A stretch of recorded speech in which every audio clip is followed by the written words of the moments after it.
નવાવાડ વિસ્તારમાં આવેલી રસુલજીની ચાલીમાં SOG police દ્વારા બાતમીના આધારે રેડ કરવામાં આવી છે। આ રેડમાં એસઓજીના જવાનોને મોટી સંખ્યામાં ગૌમાંસનો મોટો જથ્થો મળી આવ્યો। વડોદરાના નવાવાડ વિસ્તારમાં આવેલી રસુલજીની ચાલીમાં આજે સવારે એસઓજી પોલીસ દ્વારા રેડ કરવામાં આવી છે।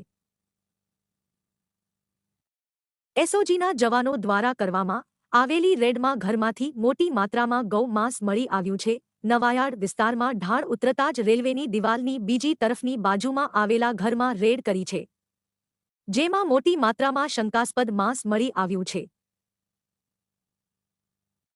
આ માંસનો જથ્થો ગૌ માંસનો હોવાની પ્રબળ લોકચર્ચા છે। જો કે એસઓજી દ્વારા માંસના જથ્થાના સેમ્પલને એફએસએલ તપાસ માટે મોકલવામાં આવનાર છે। આ અંગે જીવદયાપ્રેમી નેહાબેન પટેલ જણાવે છે કે મારી પાસે માહિતી હતી, જે અંગે મેં એસઓજી પીઆઈને જાણ કરી હતી। ત્યારબાદ તાત્કાલિક સ્ટાફ ઘટના સ્થળે દોડી આવ્યો હતો। હજી માંસ શંકાસ્પદ છે, ગૌ માંસ છે કે કેમ તે કહી શકાય નહીં। એફએસએલના રિપોર્ટ બાદ સાચી હકીકત સામે આવશે। આ ગેરકાયદેસર કતલખાનું છે।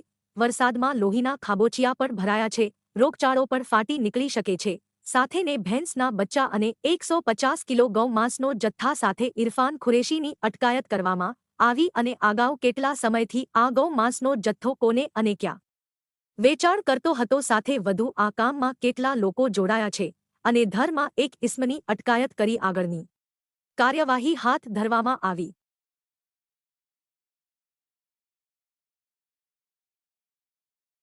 એસપીસીએ વડોદરા જિલ્લા મંત્રીની જવાબદારી છે। પ્રાણીકૃતા નિવારણ સંસ્થા, જેના અધ્યક્ષ આપણા કલેક્ટર સાહેબ છે। આજ રોજ મને ઇન્ફોર્મેશન હતી કે અહીંયા ગૌમાંસ આવવાનું છે, તો મેં એસઓજીના પીઆઈ સાહેબ પટેલ સાહેબ છે, એમને મેં જાણ કરી અને એમને પીએસઆઈ રાહુલજી સાહેબ છે, પછી એમના સ્ટાફ દ્વારા સરસ કામગીરી કરવામાં આવી છે અને એઝ યુઝ્યુઅલ મને વડોદરામાંથી આપણને બહુ સારો સપોર્ટ મળે છે। જીવદયાના રિલેટેડમાં બહુ સારો સપોર્ટ હોય છે। સોરી, વારંવાર ગૌમાંસ પકડાતું હોય છે? હા, શું કહેતો વારંવાર ગૌમાંસ પકડાય છે। એના માટે નવા કાનૂન આવ્યા છે, એમાં સખ્ત કાયદો આવ્યો છે, બહુ ફેરફાર થયા છે। તો હોપ સો લેટ્સ સી કે હવે નવા કાયદા પ્રમાણે આ બધું પ્રોસેસ થશે તો હેલ્પફુલ થશે અને આ લોકોને સજા થશે, જે નથી થતી એ થશે। હવે હા, 2 ભેંસો છે ઇલીગલ, ઘર બનાવ્યું છે, ઘરની અંદર આ લોકો સ્લોટર કરે છે અને આ જુઓ તમે કેટલું અનહાઇજેનિક છે। લોહી આખું પેલું એનો ખાબોચિયો ભરેલો છે, એનો લઈ નાખો તો આ બધું બહુ ખરાબ કહેવાય અને બધા માટે રોગચાળો ફેલાઈ શકે છે આના લીધે, અને આ ઇલીગલ છે અને જે ઇલીગલ છે એ કોર્પોરેશને તોડી નાખવું જોઈએ।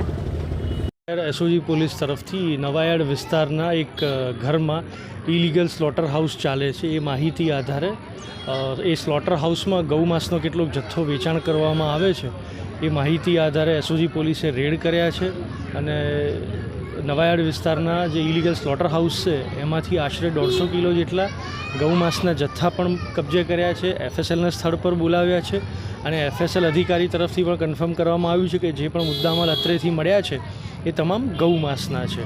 તો હવે આમાં એક આરોપી છે ઇરફાન કુરેશી કરીને, ઇરફાન મયુદ્દીન કુરેશી, તેઓને અમે હાલ અરેસ્ટ કર્યા છે અને આગળ તેઓ ક્યાંથી ગૌમાંસ લાવ્યા છે, કેટલા સમયથી વેચાણ ચાલુ છે એ બાબતે પણ તપાસ કરશું અને મ્યુનિસિપલ કોર્પોરેશનમાં પણ આ બાબતે ઇલીગલ સ્લોટર હાઉસની માહિતી આપવામાં આવશે।